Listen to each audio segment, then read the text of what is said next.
Il réclame un arrêt des exportations d'armes vis-à-vis d'Israël. Sur les 47 pays membres, 6 ont répondu non, c'est-à-dire les États-Unis et l'Allemagne, qui fournissent les 4/5 des armes qu'utilise Israël dans cette guerre.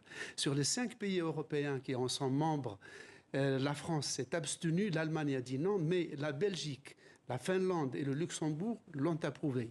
La résolution, avant de répondre à la question, la résolution exige aussi des autorités israéliennes de devoir rendre des comptes un jour pour d'éventuels crimes de guerre ou crimes contre l'humanité. Elle demande à Israël d'arrêter l'occupation des territoires occupés de Jérusalem-Est et de lever le blocus sur Gaza et d'arrêter tout châtiment collectif.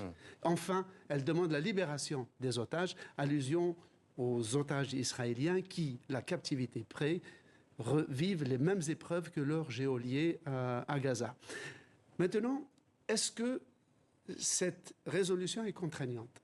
Son but, ce n'est pas d'être contraignant, mais une fois qu'elle est émise, elle pourrait être utilisée dans les législations nationales.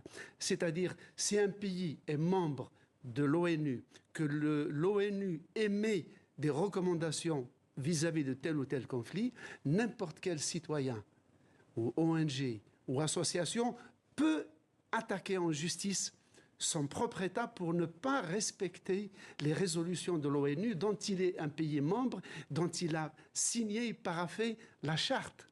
C'est en ce sens, c'est-à-dire à l'intérieur des législations de chaque pays, qu'elle pourrait devenir contraignante. Voilà pourquoi 115 sénateurs et députés ce matin en France ont exigé que la France cesse de livrer des armes à Israël.